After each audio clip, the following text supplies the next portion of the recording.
Hola, gente de YouTube. Este iceberg se centra en la historia del pueblo indígena del Mitú, en el Baupés, una comunidad que ha vivido algunas de las rupturas más profundas y dolorosas del país. Se hablará sobre cómo diferentes formas de violencia económica, cultural, armada y estatal fueron llegando por capas, una encima de la otra, hasta transformar por completo la vida de estas comunidades.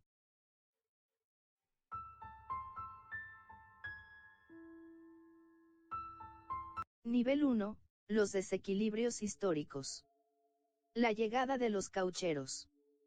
La vida de los indígenas era relativamente tranquila. Se dedicaban a la pesca, la cacería y los trabajos de la chagra, cultivos, solo para comer, pues no conocían el valor de una moneda. Pero este equilibrio se rompió con la llegada de los caucheros en 1922. Fueron las primeras personas externas que llegaron al territorio indígena de Mitú con el propósito de negociar y extraer caucho. Estos llegaron de manera abusiva y no respetaron la autoridad indígena. Esclavitud y muerte.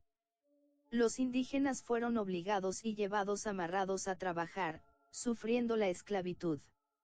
Las mujeres se quedaban solas en las casas, sin sus esposos por meses, mientras los hombres eran retenidos en la selva sacando la leche para el caucho. Mucha gente murió en esta época letal. El impacto de la oscura. En los años 30 apareció la presencia conocida como la Oscura, un grupo de misioneros que introdujo un choque cultural profundo. No solo trajeron un mensaje religioso que calificaba la vida indígena como vida de Satán o de demonio, sino que pretendían reestructurar desde la base la manera de pensar y vivir de la comunidad. Su intervención apuntaba a reemplazar tradiciones, creencias y prácticas con un modelo ajeno, visto por ellos como superior. Una de las acciones más dolorosas fue separar a los niños de sus familias. Algunos se escondían, lloraban o trataban de resistirse, pero aún así eran llevados a estudiar y aprender español. Este proceso dejó huellas emocionales y fracturó la continuidad cultural, pues lo que se enseñaba buscaba borrar lo que era la comunidad.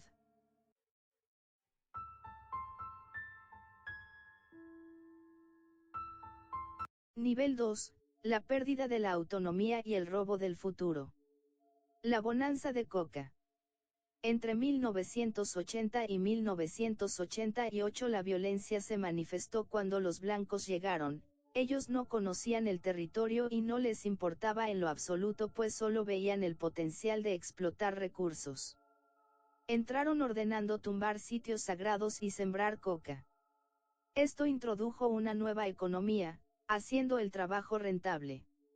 La bonanza desequilibró totalmente la forma de gobierno, eliminando la autoridad, la autonomía y la sana convivencia de la comunidad. Muchas personas que se fueron a trabajar en la coca nunca volvieron.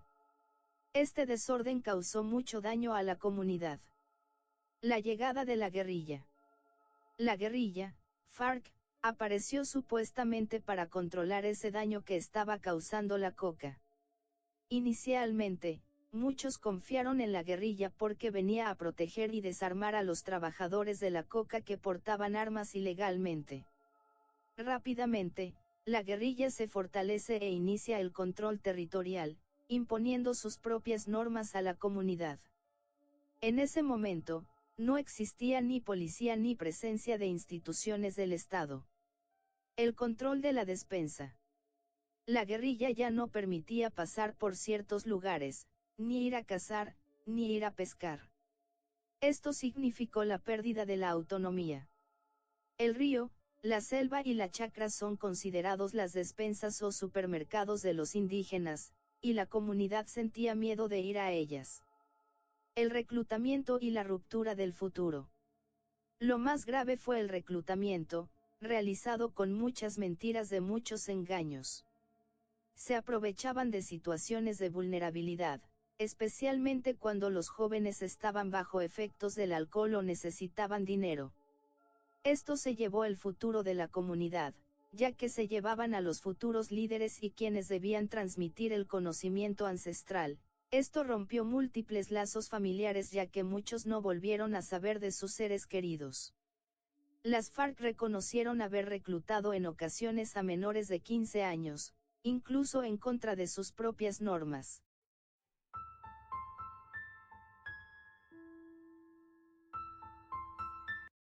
Nivel 3, el terror y la doble victimización. La toma de Mitú.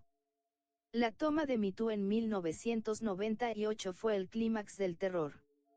Ocurrió en la noche de Halloween.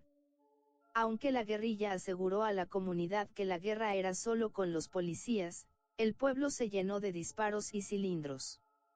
La comunidad quedó paralizada por el miedo, sintiendo cómo los tiroteos les llegaban al corazón.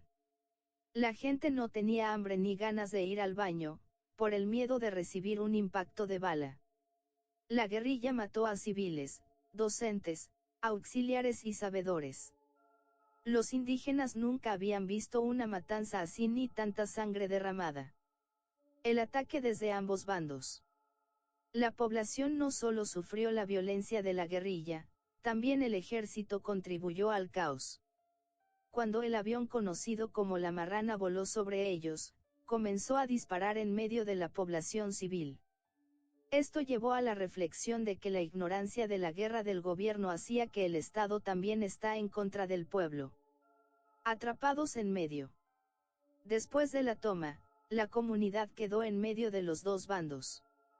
Al salir de Mitú, los soldados los creían informantes de la guerrilla, y al regresar para traer víveres, la fuerza pública los señalaba de llevar cosas para la guerrilla. Las minas y los desplazamientos. Además, la guerra invadió sus vidas, el ejército o los actores armados regaron minas cerca de las chagras, sus despensas, impidiendo que los hombres fueran tranquilos a la cacería y generando muchos desplazamientos. Los líderes rogaron que no los involucraran porque esa guerra era ajena a su cultura y solo les causa sufrimiento. Para concluir, después de tanto dolor, la comunidad exige que la guerrilla y el Estado den la cara y digan la verdad. Necesitan saber por qué tomaron Mitú, por qué reclutaron a los jóvenes y por qué asesinaron a la población civil, para que el rencor pueda descansar. El Estado tiene una responsabilidad inmensa de reconocer que los indígenas no son animales, que valen igual que todos, y tienen los mismos derechos. Las FARC reconocieron su responsabilidad en la toma y las consecuencias causadas, pidiendo perdón a quienes fallecieron, a los heridos, y a quienes sufrieron afectaciones psicológicas y económicas, incluyendo los daños a las viviendas. Y se comprometieron a la búsqueda de los desaparecidos.